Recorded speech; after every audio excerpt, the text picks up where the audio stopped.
Hello everyone, welcome to my video. This is PIDP 3230, Assignment 3, Informal Assessment by Zach MacArthur. So today, we are going to view a cat video. Sorry, not that kind of cat video. The cat video that we're going to be going over today is a classroom assessment technique. So the strategy that I chose for my cat was the student-generated test questions. What is the general idea of this strategy? Well, like the name implies, we are going to focus on an upcoming test or exam. You're going to instruct your students to review a topic or a section covered in the upcoming test and write their own questions on that topic. Students are going to hand in questions to be reviewed by the instructor for validity. The test is then created using some or all of the submitted questions. Why did I choose this strategy? Well, I wanted something that would get everybody involved, that was fairly easy to complete. They were able to get marks awarded for just completing this assignment. And I just generally thought it worked well with the class that I was teaching.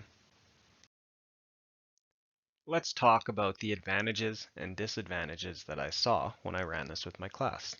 First off, the advantages. Student involvement was amazing. Everybody was ready to do this. They all knew that it was going to benefit them in some way. And whether they realized it or not, they were studying while they were going over this material to create their questions. It was a definite change of pace from what we're used to.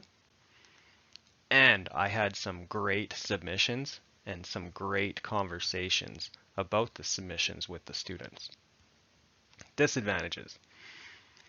1, some of the learners rushed through this assignment knowing that it was easy marks just to complete it. Therefore, we had some poorly worded questions, some questions that had the wrong answers selected as the correct answers. Some questions were on the other end of that spectrum and they were just made too difficult. And on my side, it was quite a bit of work for the instructor to review all the submissions, make sure that they were all valid, and then create the quiz in order to move forward. How did I use this strategy? Well, my class had a Transformers unit review quiz coming up, worth 5% of their total grade. There's 3 modules to be covered on that quiz. So I created an assignment in our online D2L classroom area. The assignment submission is now worth 2% and the quiz itself worth 3%. I included directions, examples, and best practices. I limited the question submissions to true, false, or multiple choice only. I got the students to create 1 question from each module. So I got them to go in, look at the module objectives, and to create 1 question that they thought was relevant and important from that module. They then submitted their 3 questions, and I included at least 1 question from every student on the quiz. How did I provide feedback to our students? Well, in the assignment area, there was feedback included right in the submission area. So when the student submitted the assignment, I got an alert. I went in, I reviewed the questions, and I sent feedback back to the student. We also have Microsoft Teams, and we have a direct connection or direct chat between the learner and the instructor. So I was able to help the students edit their wording or edit their answers to ensure that their questions were valid and could be included on the quiz. Last but not least, what did I learn during this process? Well, overall, I have to say, this cat was a hit. The students enjoyed it.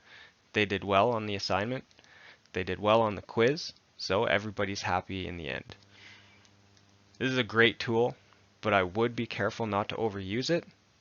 Definitely mixing things up is a good idea, but if you fall into a rut, it could lead to some issues.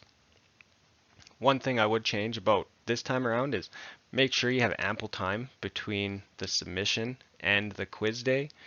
I have a compressed schedule, so it was kind of hard to have a lot of time between the two. But if you do have extra time between the quiz and the submission, it gives you a lot of time to make sure that you have valid questions and a strong assessment built for the quiz day. Personally, I'll be using this technique again, and I encourage you to do so as well. But please try out other cats as well. Thank you for watching this video, and I'll talk to you all later.